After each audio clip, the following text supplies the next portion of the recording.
Good afternoon, everybody. Hoyt here with you as we get started on the Thursday afternoon. Here are the headlines that we are checking out for you. Last night, a prominent Arkansas jewelry store is hit by a smash and grab in a busy shopping center. We'll tell you what we know about this crime in less than 2 minutes. More women are choosing to deliver their babies at home. At 12:16, we'll share some of the reasons that's behind this trend. And yesterday, we picked up on this game that's sweeping the nation. Well, tonight, Stephen Colbert is hosting a celebrity tournament. Who's going to be at this big pickleball party? That's coming up in just a little bit.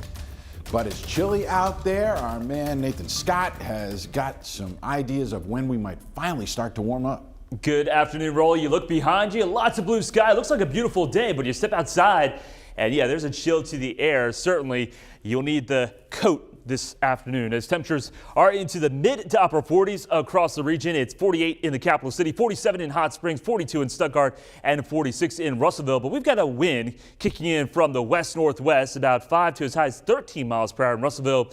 It's about 10 miles per hour here in the capital city. So it feels like the low 40s for many spots. Feels like 37 right now in Mountain Home. A radar is all quiet right now, but I'm watching or tracking a few snow showers moving through Colorado and Kansas. That is associated with a front that will produce the potential of a few snow showers or flurries for northern parts of the state tonight. Today, though, lots of sun. Temperatures upper 40s to lower 50s can be expected.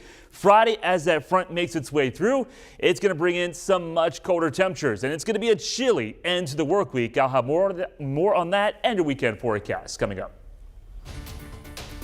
Nathan, thank you. A shocking crime hits one of Arkansas's most recognized stores. The search is on for suspects who ransacked Sissy's log cabin in a smash and grab robbery, including pepper spraying employees. It happened last night at the branch in the Promenade Shopping Center in West Little Rock, and it happened with customers inside at the time.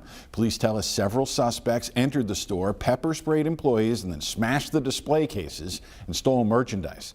No one was seriously hurt. They took thousands of dollars worth of jewelry, and they're still adding up how much the damage to the cases will cost. Police haven't made any arrests yet, but they are reviewing security footage and talking to witnesses. According to Little Rock Police, robberies are up in 2022.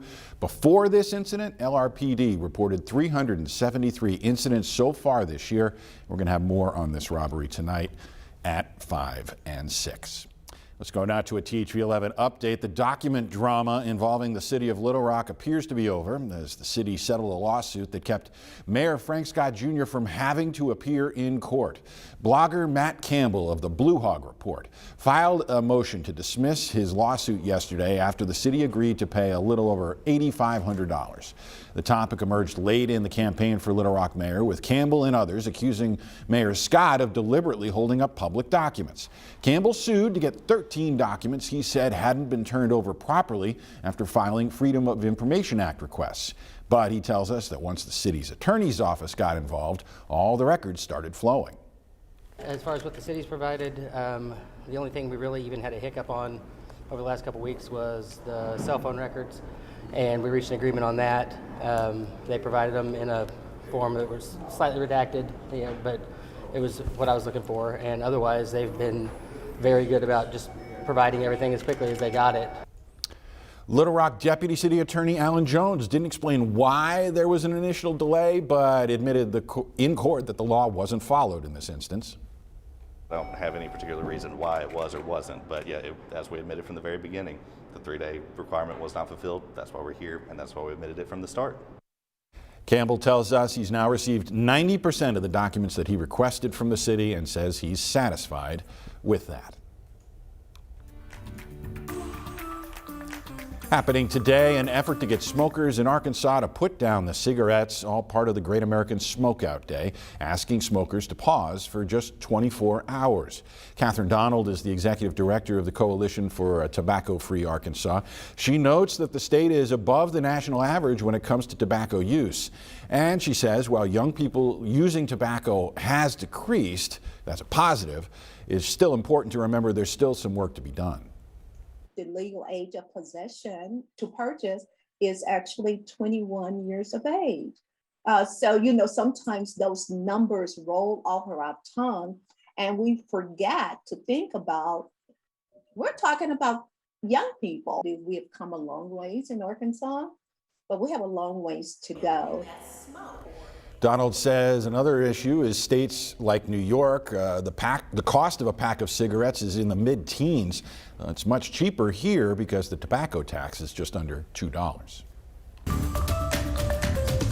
Well, just in the last 45 minutes, House Speaker Nancy Pelosi announced that she will not seek re-election to lead Democrats into the next session of Congress. She made the announcement after Republicans secured the 218 seats needed to win back the majority.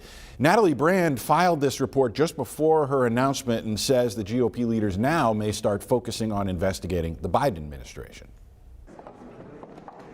House Speaker Nancy Pelosi is expected to announce her future plans now that Republicans are projected to take control of the chamber. I'd still love to have Nancy Pelosi, for sure.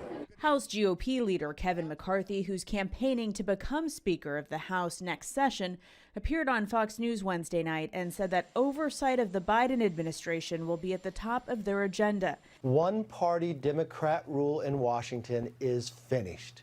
We have fired Nancy Pelosi.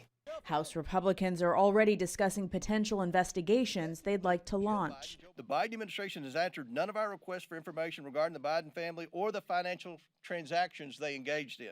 We're committed to getting to the truth, the facts. We think that's what the American people are entitled to.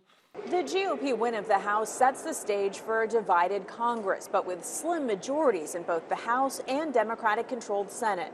The yeas are 62, the nays are 37. In a move to finish end-of-the-year business, Senate Democrats and 12 Republicans advanced a measure Wednesday which would codify same-sex and interracial marriages into federal law. The bill was proposed after the Supreme Court overturned decades-old precedent on abortion. The question of passage is not about if, but when. Senate Majority Leader Chuck Schumer says lawmakers will work on reaching an agreement to take a final vote as soon as possible.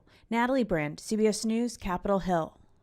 Another issue lawmakers might take up in this lame duck session. They hope to pass an elections reform bill that would prevent future presidential candidates from obstructing the electoral vote process.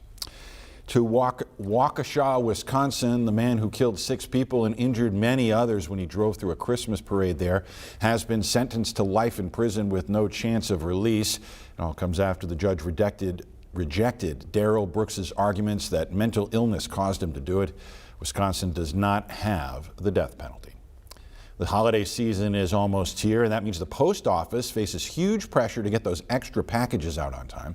They're going on a hiring spree to avoid a repeat of the disruptions that we all experienced at the height of the pandemic.